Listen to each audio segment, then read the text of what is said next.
Hi, everybody here. Dr. Jerry Ziffer here, a certified nutrition, health, and lifestyle medicine coach. Also, I am an acupuncture physician.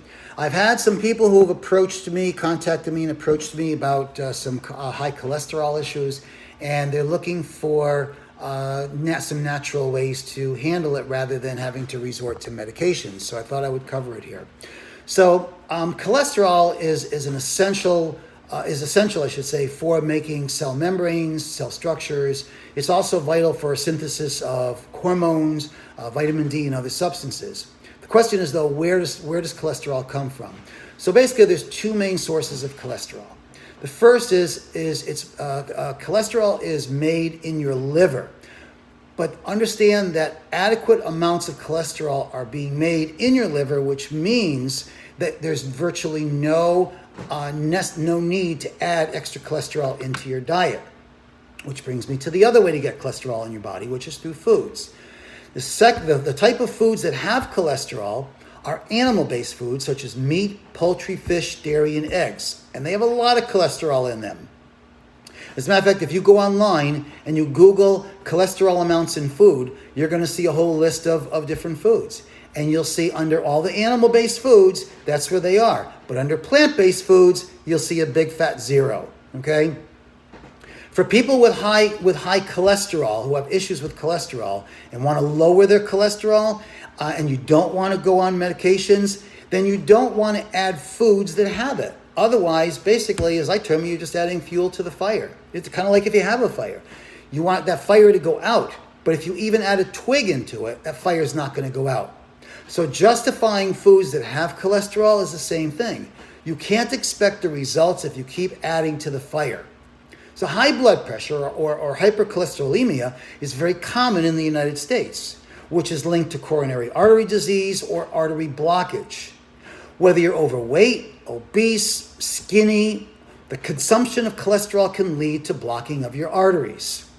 In order to reduce your cholesterol, you have to eliminate the animal products and replace them with foods that don't have cholesterol, which are the plant-based foods. So that being said, again, if you want to lower your cholesterol, you have to add the foods that don't have the cholesterol and get rid of the foods that do have it. Okay, and the only foods that don't have cholesterol are plant foods. Now again, that being said, I'm not telling you that you need to go 100% plant-based. Most people don't want to do that unless you really have an issue with your cholesterol and you want to lower it, get rid of it, not play around with it. Okay? If you do, doesn't it make sense to add more plants and to get rid of the foods that are causing it? Okay, let's clean up your system first. Okay, so I offer two solutions.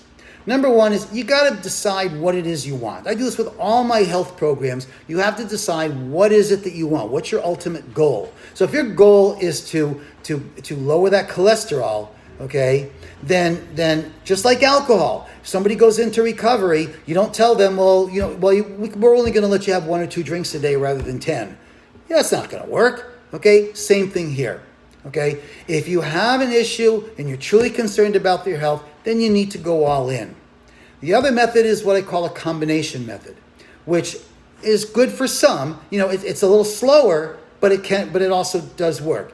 Basically, what you do is you just start to make some changes. So what you do is you limit your amount of animal products and start to add or replace certain foods with more plant-based sources. Like I just posted something about milk and some of the issues with that. And somebody challenged me and said, well, my doctor said, your doctor's not a nutritionist. And a doctor who is not a nutritionist is going to give you that kind of advice. They don't know.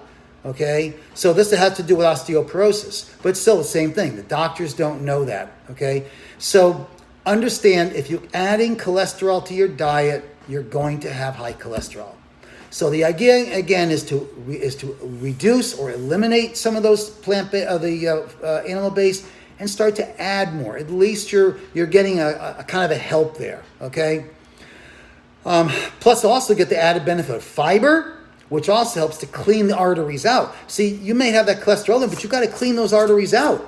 Okay, it's not just enough to lower that cholesterol, but you got to clean those arteries out, and that's part of what fiber does. It also gets rid of the bad bacteria in your gut microbiome.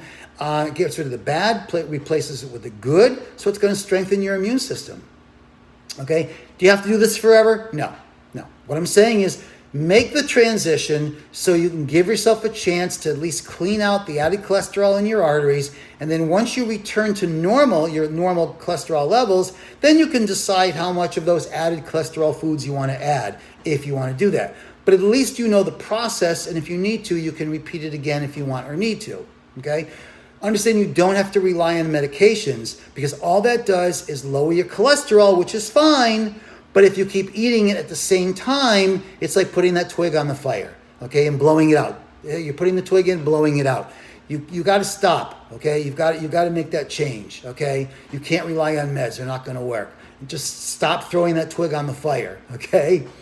It's kind of like a person who's type 2 diabetes, who justifies having a donut because they give themselves a shot of insulin. Same idea. So as a result, listen, I'm here to coach you through the process. I'm here to help. I empower people with knowledge to help them understand foods, how to work with foods, how to make your health better. Okay? All different levels of health and wellness. I'm here to be your accountability partner, somebody you can go to and chat with, and I can help guide you, okay? I hope this makes sense to you, and you'll feel free to reach out so we can chat about it. I always offer a free initial consultation. Then you can decide what you want to do from there. But it's important that you understand the facts, all evidence-based. Thank you so much for watching and listening. Please keep following my page, and have a wonderful weekend. Thank you.